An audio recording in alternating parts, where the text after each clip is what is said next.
Boa noite, muito boa noite a todos nossos estimados pós-graduandos do CNNutro 2020.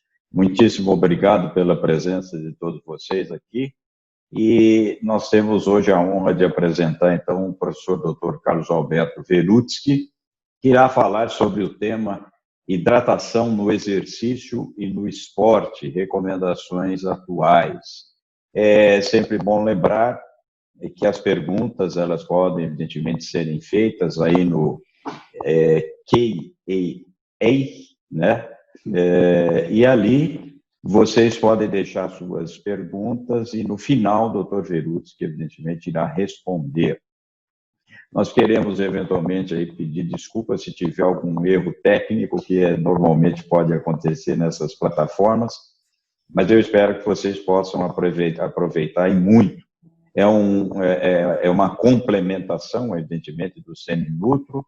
Espero que vocês estejam entrando na área do aluno, que para nós é muito importante, não é? Que os pós-graduandos estejam sempre atentos às palestras que estão acontecendo nos respectivos módulos, além daquelas questões que vocês provavelmente estão respondendo também como treinamento. Dr. Verutski, ele vai falar então sobre hidratação no exercício e no esporte, recomendações atuais. Ele é mestre e doutor em clínica médica na área de nutrologia pela USP, Universidade de São Paulo, e ele é professor de pós-graduação em nutrologia e é o coordenador científico, diretor médico na área de nutrologia esportiva da Associação Brasileira de Nutrologia. Muito obrigado a todos vocês. Dr. Verutski, por gentileza, fique à vontade. Uma boa noite a todos. Queria agradecer o convite do Curso Nacional de Nutrologia para falar sobre esse tema e cumprimentar a todos pela disponibilidade em assistir essas informações que nós vamos passar hoje, que eu acredito seja de muita valia para aqueles que estão mexendo com a nutrologia esportiva. Hidratação no exercício, então, e no esporte. Bem, a água como nutriente, isto é de importância em todas as diretrizes sobre nutrição e as diretrizes também, principalmente, sobre nutrição e esporte. Para nós termos uma ideia dessa importância, nós comparamos aqui uma proposta de pirâmide alimentar da Sociedade Suíça de Nutrição, comparando com a pirâmide mediterrânea, que é uma das mais conhecidas. Então, vejam aqui que nessa pirâmide proposta para atleta, comparado com a pirâmide mediterrânea, os dois andares maiores da pirâmide proposta para atleta, elas são constituídas por líquido. O primeiro andar, infusões, água, e o segundo andar, vegetais e frutas. Nós sabemos que os vegetais e frutas que são estimulados para o consumo, eles contêm até 90% de água na composição, se comparados com a pirâmide alimentar da dieta mediterrânea, onde o primeiro andar são líquidos e infusões, e o segundo andar já está dividido entre frutas, verduras e a outra metade já pelos cereais, diferentemente do segundo andar da dieta proposta para atleta. Então, isso para chamar atenção a importância do líquido, da hidratação para o atleta em relação, comparando com a população em geral. Essa importância vem exatamente da composição em água do corpo. Mas no músculo esquelético, nós temos 74% de água. Ou seja, o músculo não funciona metabolicamente e eletricamente se não tiver uma composição mais de 70% em água. E vejam que importância tem a água intracelular comparado com o conteúdo extracelular. Existe, então, necessidade maior de água dentro das células do que fora das células. Por isso, a relação 2:3. A ingestão adequada de água em litros por dia é um ponto de partida quando nós consideramos indivíduos fisicamente ativos e atletas. Vejam que adultos, homens, 3,7 litros, e as mulheres adultas, 2,7 litros. Por que essa diferença? 1 litro a mais para os homens de recomendação em relação às mulheres. Exatamente por isso. Em geral, os homens têm mais massa muscular do que as mulheres. E se o conteúdo de água para os homens, por mais massa muscular, é maior, se explica, então, essa diferença de 1 litro entre homens e mulheres. Claro que isso tem algumas exceções. Se nós compararmos um homem sedentário com uma mulher fisiculturista, nós vamos ter uma diferença até maior de água para a mulher, comparando com um homem sedentário. Mas vejam, é um ponto de partida essa recomendação das diretrizes, inclusive da Organização Mundial da Saúde, porque quando nós vamos aos requerimentos, às recomendações de água para indivíduos de diferentes graus de atividade física, a unidade quarts, que é em torno de 450 ml de líquido, e vejam, comparando em 30 graus centígrados, aqui nesse eixo horizontal, um homem sedentário, ele vai precisar em torno de 1,5 litro, quem sabe 2 litros de água na temperatura de 30 graus. Se nós compararmos com um indivíduo que treina pesado, nós podemos ter entre 6 e 7 litros de necessidade na mesma temperatura. Então, vai variar muito de acordo com a carga de trabalho e de acordo com a temperatura. Então, nós vamos ter, em termos de hidratação, um zigue-zague, quer dizer, um movimento que fica atendendo a variações pequenas. Mas quando esta variação ela é maior para baixo, em termos de perda hídrica, nós temos, então, a desidratação. E depois de desidratado, quando nós recuperamos o indivíduo, é que nós temos a reidratação. Esta oscilação hídrica, ela pode estar acima da normalidade. Aí nós teríamos a hiperidratação, cuja condição clínica pode ser mais grave até do que a desidratação. Então, desidratação é importante para quem pratica exercício nos variados graus de intensidade, porque é acompanhado por uma produção central de calor, que é a hipertermia. Então, há uma dificuldade de transporte do calor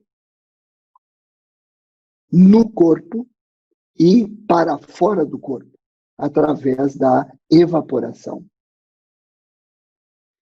Então vejam que temperatura por si só pode não expressar o risco de desidratação. Um exemplo está aqui nessa figura.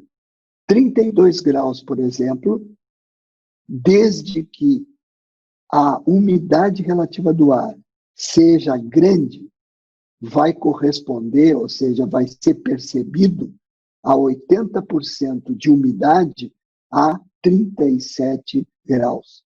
Então, não é só a temperatura que vai definir quanto o indivíduo fisicamente ativo vai necessitar da sua reidratação. Por quê? Porque o estresse térmico ambiental, ele leva em conta a umidade, a radiação solar, ou seja, a temperatura do ar e o descarga, que são os ventos. Então, a evaporação, dependendo da temperatura e da umidade relativa do ar, pode ser o único mecanismo efetivo de perda de calor durante o exercício. Ora, se a evaporação é necessária para modular a produção de calor central, se nós tivermos no ambiente uma temperatura aumentada, radiação aumentada e umidade muito alta, a dificuldade, então, de se livrar do excesso de suor para resfriar a pele, vai haver dificuldade e estes indivíduos poderão sofrer de desidratação grave. A desidratação em atividades prolongadas, como a endurance, nunca se teve dúvida da necessidade hídrica. Então, os efeitos adversos que vão repercutir sobre prejuízo na performance e no rendimento está a termorregulação, pela diminuição da sensibilidade da glândula sudorípara, o sistema cardiovascular fica prejudicado na desidratação de endurance por aumento da frequência cardíaca para manter o débito cardíaco e a diminuição do transporte de oxigênio. E no metabolismo, a aceleração da depleção do glicogênio muscular. Tudo isso vai impactar no prejuízo da performance do exercício. Nas atividades intermitentes e intensas, que era a grande dúvida, será que precisa um voleibolista? Será que precisa quem joga basquete uma hidratação como no endurance? E se viu que essas atividades, esses esportes indoor, são esportes que também necessitam um cuidado na hidratação, porque são dentro de ginásios e principalmente quando existe um público, principalmente lotação de ginásios, em decisões de basquete, no vôlei, nós temos pela respiração, pela eliminação do vapor d'água da plateia, uma umidade relativa do ar elevada. E esses indivíduos que são do basquete ou do vôlei, com uma grande superfície corporal, eles também aumentam muito a taxa de sudorese. Então, existem trabalhos mostrando que a desidratação nesse tipo de atividade pode alterar a força, pode alterar a velocidade, o deslocamento do atleta na quadra, o tempo de reação desse atleta, habilidades motoras, aspectos cognitivos e concentração. Cada um desses itens tem estudos demonstrando prejuízo no rendimento. Então, dependendo do grau de desidratação, vai impactar na performance e na saúde do atleta. Então, estes riscos, eles podem acontecer com até 2% do aumento da temperatura corporal, quer dizer, aumentando a temperatura corporal, a perda de 2% já começa a encaminhar o atleta para um cuidado de reidratação. Acima de 2% de desidratação, já nós temos a redução no desempenho, na performance desse atleta. Continuando, de 4% a 6%, nós vamos ter já sintomas e sinais, como cãibras, a exaustão e a fadiga pelo calor. Em geral, esses atletas diminuem e até param a sessão de treino ou de competição. E mais de 6%, nós podemos ter uma hipertermia severa pelo esforço, com o risco do choque térmico. Então, vejam que é muito importante saber, individualmente, quanto pesa esse atleta. Por exemplo, aqui, um atleta, um corredor que faz endurance de 40 quilos é diferente de um outro de 60 quilos. Porque este de 40 quilos, quando atingir 2% de perda de peso pela desidratação, esse de 60 quilos ainda está confortável com uma perda de 1,3%. Então, o peso corporal é muito importante e aí vem o aspecto da individualização do acompanhamento dessas perdas pelo médico, pelo físio, pelos atletas que sabem que não podem atingir esses níveis, mas principalmente pelo fisiologista, pelo treinador, pelo técnico, que é a equipe técnica que controla esses atletas. Avaliar essas perdas são parâmetros sanguíneos, urinários, que são mais de laboratório, difícil conseguimos avaliar em campo, e o que é mais prático? Sinais e sintomas: sede, dor de cabeça, irritabilidade, tontura e pele e mucosas, que são estes sinais e sintomas muito individuais e variáveis de atleta para atleta. Os parâmetros urinários e a mudança da massa corporal são mais objetivos, são mais confiáveis. Então, dentre eles, está a coloração da urina.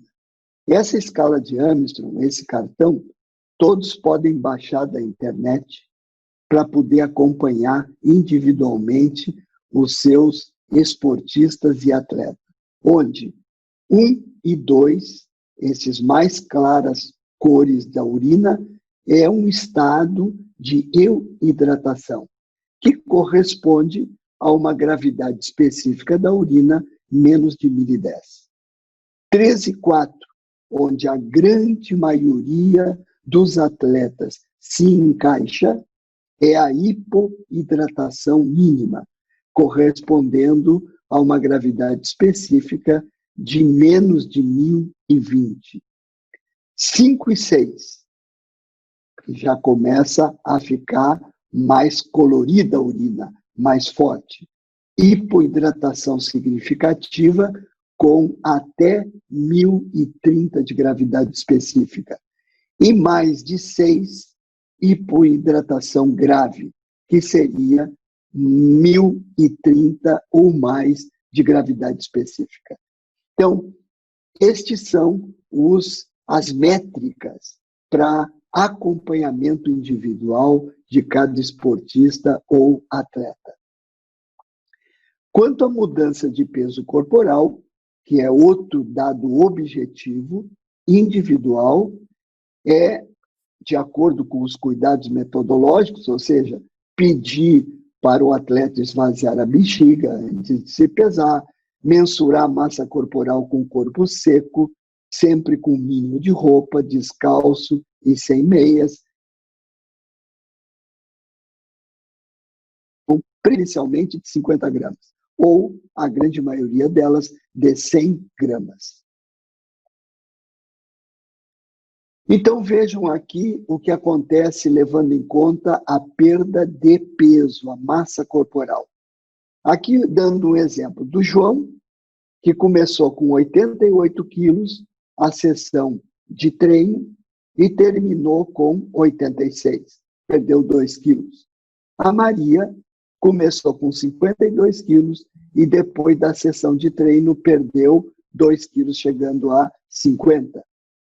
Ou seja, o João perdeu mais ou menos 2% com os 2 quilos. E a Maria perdeu mais de 4% ao perder 2 quilos. Então vejam como é necessário a avaliação individual que acontece, que tem que ser avaliado durante os treinos e não na competição. Perdas de sódio. Métodos laboratoriais. São métodos que investigam essas perdas. Esses métodos, em geral, são métodos de avaliação científica, de trabalhos científicos.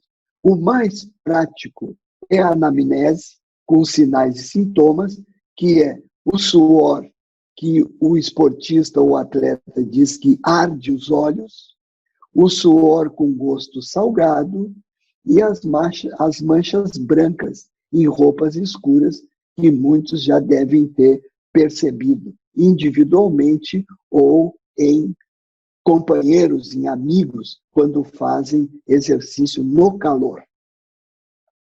Então vejam que os componentes do suor, principalmente o sódio, têm uma grande variabilidade, que vai desde 460 miligramas por litro até 2.070 miligramas por litro.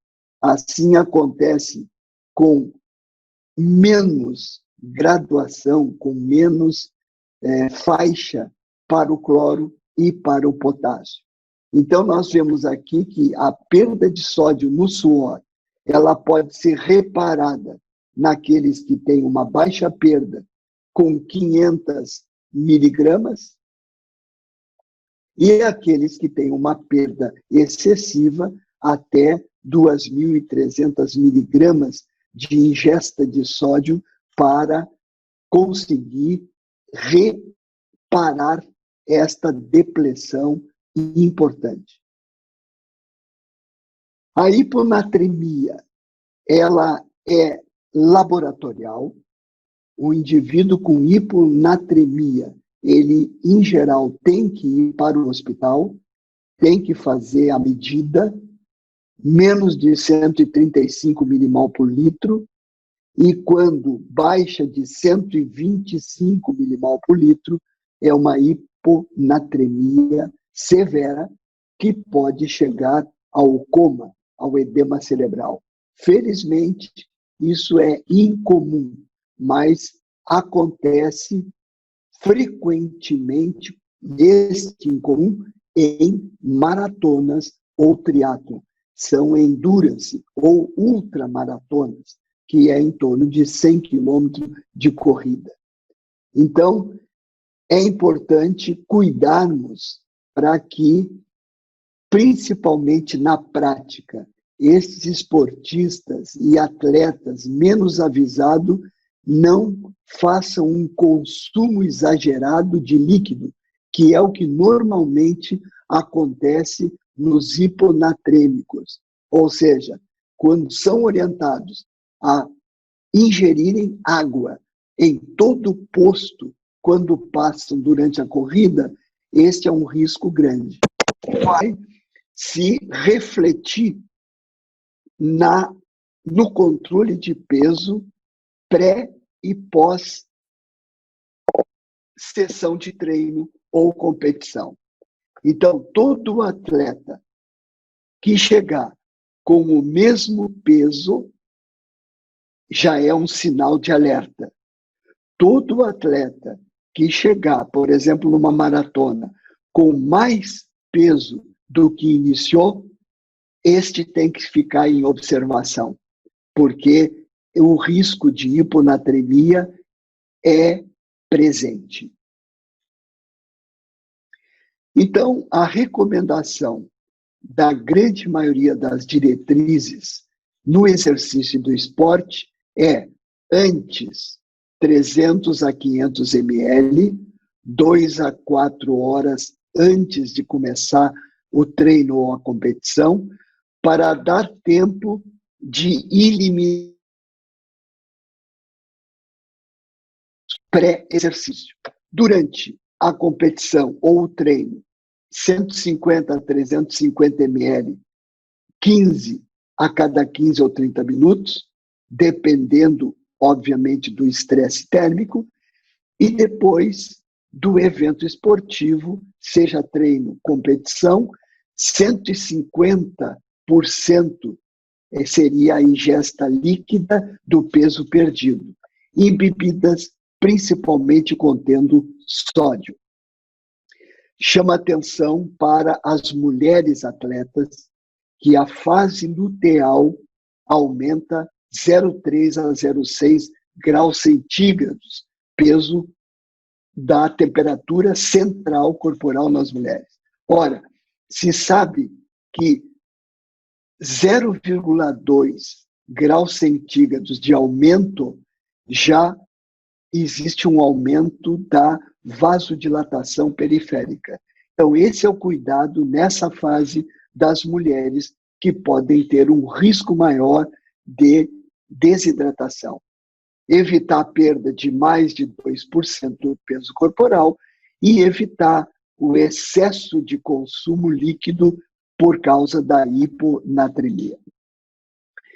Aqui nós temos um quadro comparativo da concentração de nutrientes das bebidas esportivas e dos suplementos hidroeletrolíticos. Então, isso comparando com o que foi estabelecido pela resolução da Anvisa de 2010 sobre suplementação no esporte, que as bebidas esportivas têm uma concentração maior de carboidrato, mas atendiam ao que a Anvisa estabelecia, até 8% de carboidrato na composição. E os suplementos hidroeletrolíticos são menos concentrados em carboidrato. Então, a rigor, quanto menor esta concentração de carboidrato, parece que há uma absorção mais acelerada. E a diferença entre os eletrólitos sódio e potássio, as bebidas esportivas têm uma concentração menor desses íons e os suplementos hidroeletrolíticos uma concentração maior de sódio e de potássio. Então, aqui, de uma outra forma, apresentando bebidas esportivas. Então, aqui vocês têm a concentração em carboidrato, dentro daquilo que é estipulado pela Anvisa, também em sódio e potássio, e principalmente a osmolaridade. A osmolaridade da bebida esportiva com os seus íons é até 320 milosmóis por quilo de água, diferentemente de outras bebidas que podem apresentar sempre uma osmolaridade superior àquela estabelecida, inclusive, pela Anvisa. Então, vejam que a osmolaridade de refrigerante, de outras bebidas que não são consideradas bebidas esportivas, praticamente é o dobro de osmolaridade. E, com isso, existe uma diminuição da absorção, logo, de uma reidratação inadequada. Eu trago um infográfico de cobertura dos jogos para chamar a atenção da importância do estresse térmico no desempenho no esporte. Aqui foi a Copa do Mundo de 2014.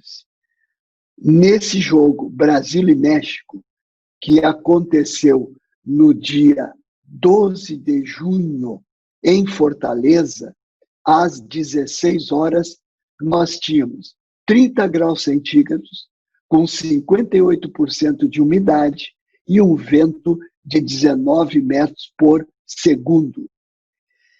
Vejam que, durante o jogo, olhando nesta primeira curva, houve, principalmente no segundo tempo, períodos maiores de hidratação.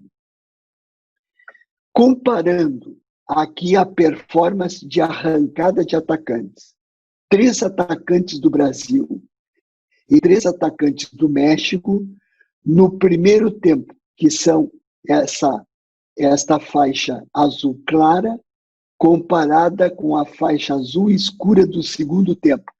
Vê como foi uma diferença significativa na performance de arrancada, tanto dos atacantes brasileiros como dos atacantes mexicanos, mostrando que pesa o estresse térmico, mesmo com a reidratação que eles fizeram, pesou na performance. Esse jogo, se lembram, terminou em 0-0.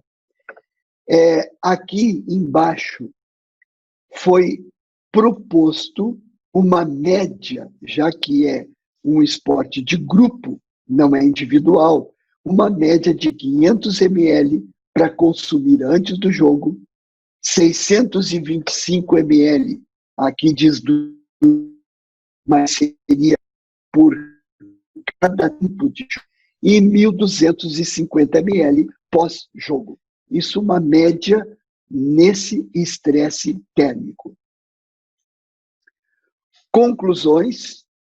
Então, nós temos aqui a primeira conclusão baseada no Comitê Olímpico Internacional, que traz uma recomendação para a performance do atleta: composição em sódio, em potássio e baixa concentração de carboidrato, 2 a 4 gramas por cento, para reidratar, seguindo a desidratação, baseado no peso perdido, a substituição ou a repressão, tanto de sódio, das perdas por sessões prolongadas de endurance, e a rápida reidratação seguida a moderadas perdas, tanto de fluidos como déficits de sódio. Nessa conclusão, um outro estudo que recomendou, que seria a Sociedade de Nutrição Esportiva Internacional, que as pessoas envolvidas em exercício intenso ou trabalho no calor, que ingiram regularmente água e ou bebidas esportivas, nesta quantidade de até 475 ml a cada 10 a 15 minutos, como uma ajuda ergogênica eficaz para manter a termorregulação e reduzir o estresse cardiovascular, minimizando a perda excessiva de peso. Essa outra posição oficial desse grupo da Austrália, no esporte, na nutrição esportiva, recomendou: exercício no calor está associado a níveis variáveis de estresse térmico, com efeitos potenciais sobre a saúde e o desempenho do atleta. Então, as estratégias de hidratação antes, durante e após o exercício precisam ser implementadas usando protocolos individualizados e práticos para as necessidades específicas do atleta e seu evento. Então, vejam, os guidelines sobre volume de líquido antes, durante e depois é um ponto de partida. porque a importância é controle individual de cada atleta. E eles seguem propondo uma co-ingestão em bolos de um agente osmoticamente ativo para ajudar na retenção de fluido antes do evento esportivo. A carga aguda de sódio, 20 a 40 miligramas por quilo de peso, com um líquido de 10 ml por quilo de peso, 1 a 2 horas antes do exercício, pode expandir o volume plasmático e melhorar a termorregulação durante o exercício constante de carga de trabalho no calor e é igual ou mais eficaz que o carregamento de sódio por um período prolongado, como aquele sódio que tem nas bebidas esportivas.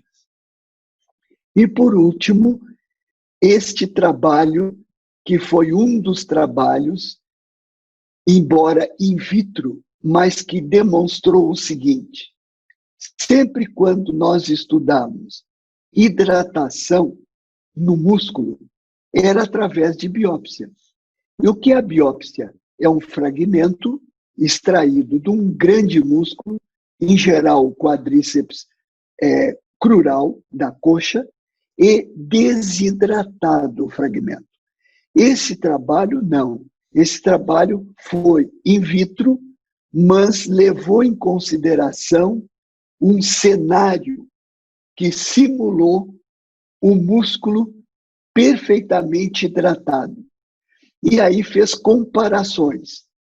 Vejam, a figura 1A mostra um início, como se fosse o início de um atleta que começa com 600 gramas de glicogênio, quer dizer, adequada reserva de glicogênio com um volume de água ligado ao glicogênio 3 vezes maior, de 1.800 ml de água, comparando com um atleta depletado em glicogênio, ou seja, um que começa com uma reserva baixa de glicogênio, obviamente com uma quantidade ligada a esse glicogênio menor. Foi demonstrado, então, que a água intracelular, nas duas situações, comparativamente, até o final desse cenário, dessa simulação de um evento esportivo, é a mais prejudicada.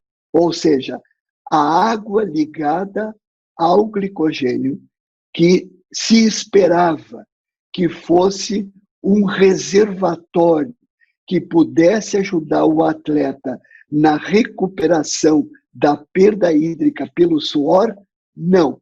Ela tem um papel osmótico, ou seja, o atleta perde líquido, essa água intracelular também é perdida. Logo, como a água intracelular é a mais importante, é a água saúde, a desidratação de um atleta afeta não só a performance, mas a saúde desse atleta. Muito obrigado pela atenção. Ok. Dr. Verutsky, parabéns. Muito obrigado. Dr. Verutsky, maravilha, excelente. Então, nós vamos dar sequência aqui às perguntas. Nós temos uma pergunta.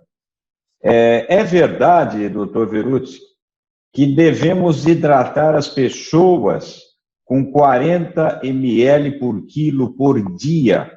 Ou seja, fazer essa continha básica, né? 40 ml por quilo por dia. Então, uma pessoa que tem 70 quilos, 7 vezes 4, 28, 2 litros e 800 mililitros, 2,8 por dia, per capita.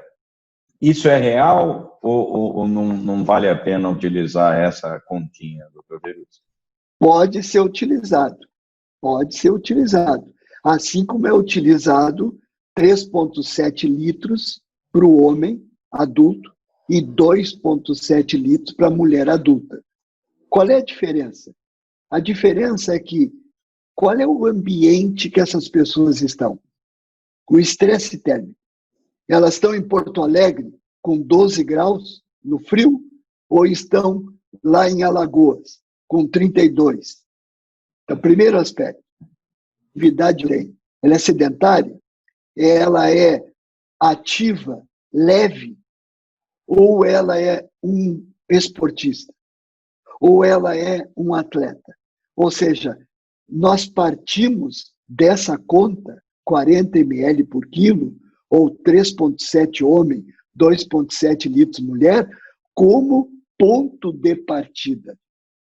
Mas isso não garante ninguém, se der para todo mundo essa prescrição, que eles vão estar protegidos, hidratados de forma adequada.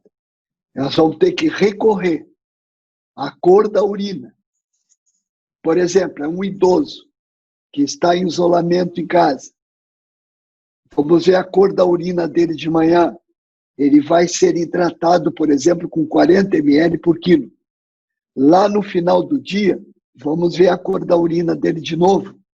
E vamos ter que fazer essas correções. Isso em líquido. E sódio? Como é que fica? Então, o sódio é outro problema. Porque tem pessoas que usam diurético, vão espolhar mais o sódio. Então, é muito importante individualizar. Muito importante individualizar. Está aí nas conclusões as diretrizes para individualizar e não tratar todo mundo do mesmo jeito. Sim.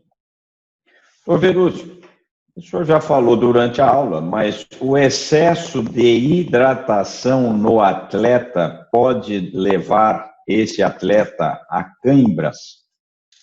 Pode, porque a espoliação de sódio e de potássio, ou seja, a redução desses íons no organismo, podem aumentar a excitabilidade da fibra muscular.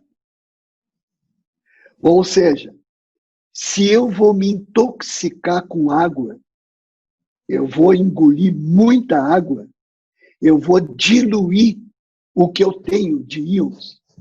E se eu tiver menos do que o normal, pior ainda. Por isso, o risco de hiponatremia naqueles que consomem líquido demais praticando exercício. Certo. Também você comentou, mas quem toma diurético e que é um atleta ou recreativo ou profissional, ele deveria ingerir mais água. Um atleta que toma diurético, todo dia de manhã hidroclorotiazida, furosemida, esse deveria ingerir mais água? Bom, então, partindo daquilo que foi apresentado nas conclusões, é individual. Mas nessa individualidade, grosseiramente, para todos entenderem, aquele que não toma diurético, eu hidrataria com água, por exemplo. O que toma diurético com bebida esportiva. Entenderam a diferença? Porque a bebida esportiva tem sódio e tem potássio. E a água pura não tem os eletrólitos. Então, como ele é espolhado por usar diurético, ele vai reidratar, por exemplo, no percurso do treino dele, usando água e bebida esportiva. Água e bebida esportiva. Aquele que não toma diurético, ele pode usar só água. Tem outro aspecto importante também. Provavelmente, o destreinado vai precisar mais líquido do que o treinado. A sudorese do destreinado é maior. do que o treinado. E a taxa de sudorese sendo maior, ele vai perder líquido, sódio, potássio e pode até cloro, obviamente. Mas o sódio no destreinado é aquele que, usando uma camisa preta, suada, vai aparecer as manchas brancas de sal. Então, dentro desse contexto, aqui tem uma doutora que ela está dizendo o que o senhor acha de colocar uma pitada de sal marinho na água que se bebe, porque alguns profissionais normalmente recomendam essa conduta, colocar uma pitada de sal marinho na água que se bebe.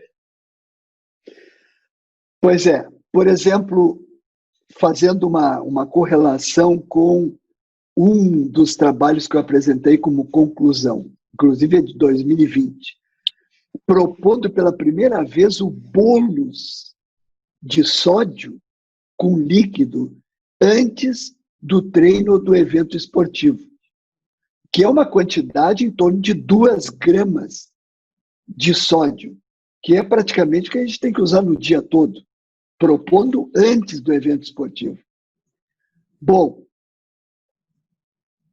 a hidratação, ela tem que levar em consideração eletrólito. É muito importante. Então, usar, por exemplo, usar como vi usarem muitos maratonistas, quadradinhos, como se fossem pedacinhos de rapadura, de sal, durante. Tomar água e engolir aqueles cristais de sódio. Bom, isso pode ser um risco de aumentar muito a ingestão de sódio ou hiperconcentrar o meio interno. O que eu quero dizer com isso é que se existe suplemento hidroeletrolítico, existe bebida esportiva, elas são desenhadas para não ter nem excesso e nem insuficiência, principalmente do sódio. Então, toda vez que eu quiser fazer soro caseiro, ele não tem uma osmolalidade adequada. O que tem osmolalidade adequada é o desenho de uma solução oral hidroeletrolítica. Essa não me traz risco. Agora, se eu quiser usar soro caseiro, aumentar a quantidade de sal por volume líquido, eu tenho que tratar individualmente, acompanhar esse esportista ou esse atleta, porque ele está fora de uma fórmula que normalmente se usa no esporte. Doutor Verutski, um doutor está fazendo aqui a seguinte pergunta. Eu treino regularmente, diariamente, em alta intensidade há um longo tempo e sempre tive uma sudorese excessiva.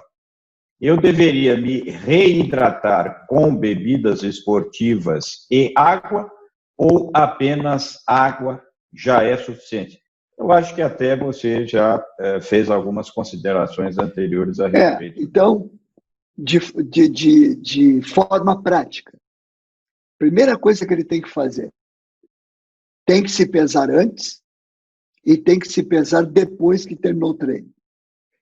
E vai fazer um Excel, vai fazer uma tabelinha.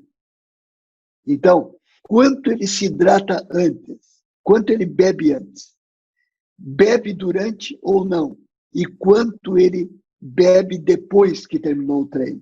Ele tem que começar a fazer esse controle. A primeira coisa.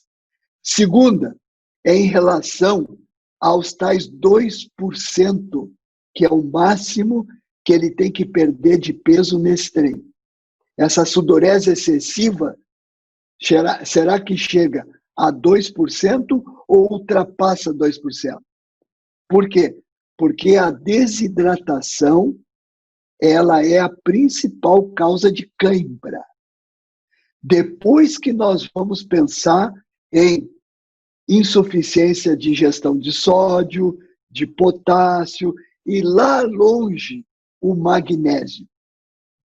Mas o primeiro alerta de quem tem cãibra, principalmente abdominal, é desidratação.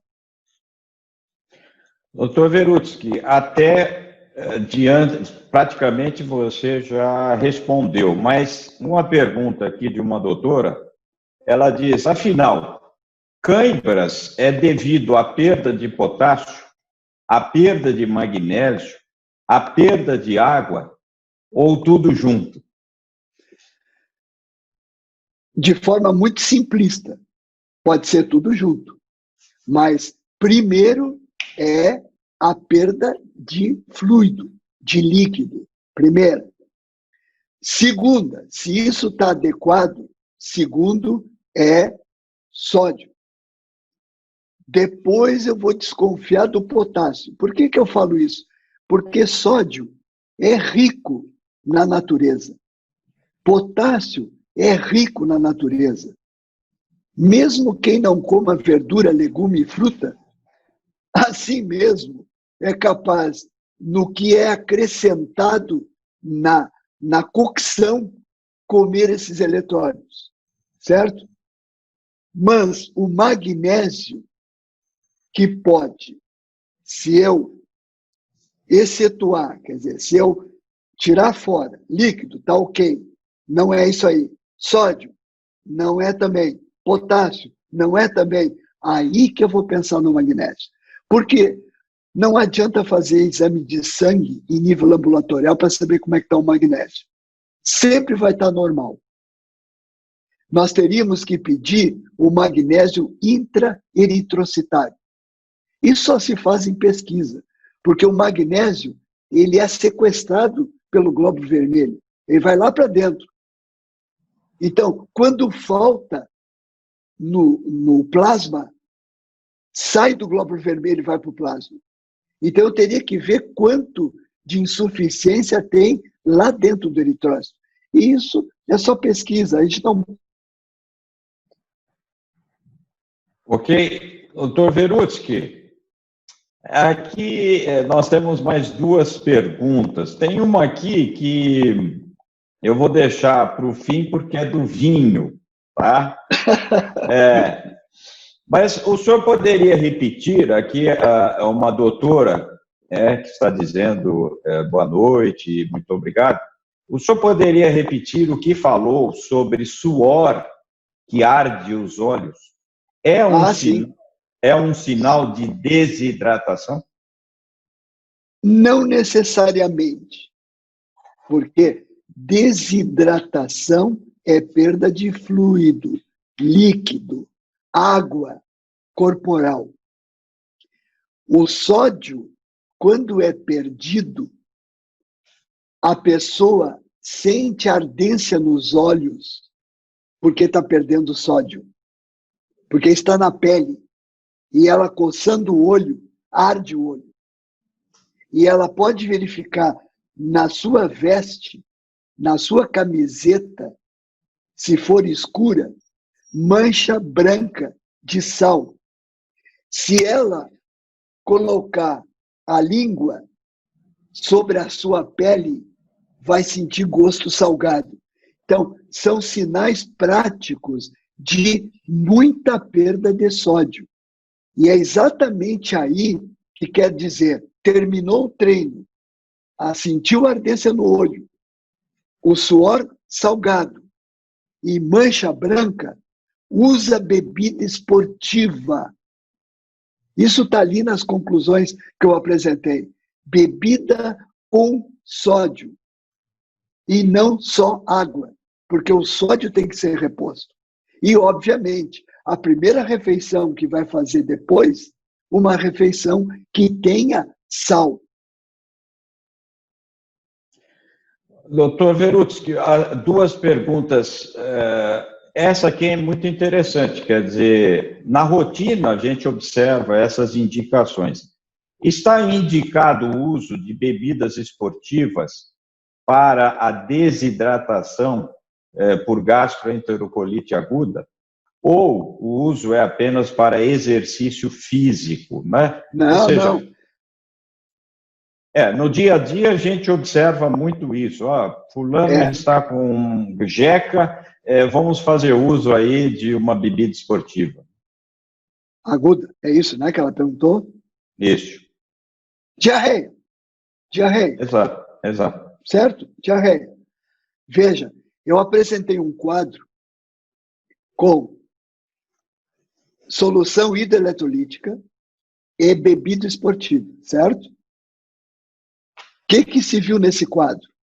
Que a solução hidroeletrolítica, ou chamada solução de reidratação oral, tem mais concentração de sódio e potássio do que na bebida esportiva.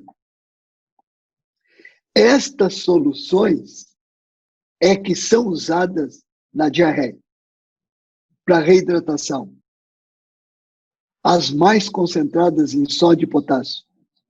Soluções de reidratação hidroeletrolítica. Diferente da bebida esportiva, que tem mais carboidrato e menos sódio e potássio. E mais, estas soluções que vão ser usadas na diarreia, que são desenhadas com carboidrato baixo, 2, 4% no máximo, sódio, potássio, podem inclusive incluir o zinco. O zinco eu não vou encontrar em bebida esportiva, mas vou encontrar em soluções de reidratação oral para diarreia. Porque o zinco está provado, é consensual, de que ele protege contra patógeno intestinal e mantém a integridade da mucosa intestinal. Então, vejam, são duas situações. Atleta e diarreia, optar por duas bebidas que têm desenhos diferentes. Ok, doutor Veruzzi. Agora aquela pergunta interessante sobre o vinho, que é para finalizar. O vinho tinto, nesses dias de frio, ajuda a esquentar o músculo? Ou esse mesmo vinho em excesso somente abole a censura e dificulta o ato? Eu não vou dizer o nome da doutora que fez essa pergunta, viu? Mas ela fez. Bom, o vinho é líquido, é uma bebida. Ele também tem o seu papel de reidratante, óbvio, por bebida, por ser bebida. Se a gente considerar aquecimento, como é que foi dito, aquece o músculo, aquece tudo. Aquece tudo. É vasodilatação geral, né? Mas eu chamo a atenção, a gente está brincando, rindo e tal, mas isso é outro líquido, assim como o chá, a infusão, reidrata. A bebida, o vinho, cerveja, reidrata, né? Mas, considerando atleta, é importante chamar atenção.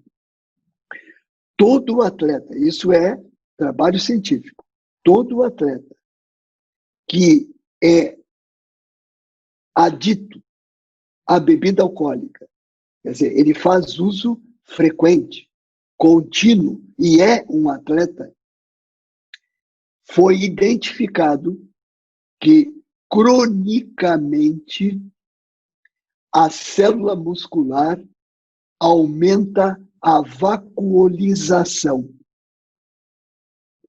Aumentando a vacuolização, quer dizer, o tamanho do vacúolo, a célula muscular não funciona direito. Felizmente, é reversível. Se o atleta parar de beber, ele consegue fazer a recuperação dessas células musculares. Bom, excelente. Eu agradeço muito, muito, muito a todos vocês que estão aí conosco, nos assistindo. Muito obrigado aos prezados colegas, prezadas colegas, né, do CNNutro 2020. Evidentemente, se tiverem mais algum questionamento, vocês podem enviar para abram@abram.org.br. Vamos relembrar que toda quarta-feira nós vamos fazer, logicamente, essas lives para somente os alunos, logicamente, do CNNutro 2020, e estamos mudando o horário. Ao invés de começar às 19h, nós vamos iniciar um pouquinho mais tarde, devido ao fuso horário de alguns estados e de alguns alunos, de alguns pós-graduandos que nos solicitaram para que fosse um pouquinho mais tarde, viu? Enfim, doutor Veruschi, muitíssimo obrigado. A você, meu prezado aí, estimado colega, pós-graduando, CNNutro 2020, muito obrigado pela gentileza aí da sua atenção e o nosso boa noite a todos vocês e o doutor Veruschi, que então também faz a sua despedida. Muito obrigado, doutor Veruschi. Muito obrigado, espero ter contribuído, espero ter trazido algumas informações que ajudem na prática, no dia a dia. Falando em prática, eu tenho saudades das aulas práticas, que nós vamos retomar no CNNutro, se Deus quiser, né, assim que terminar esse surto, mas espero que tenha contribuído com todos vocês. Uma boa noite e uma boa semana a todos. Boa noite, boa noite. Boa noite.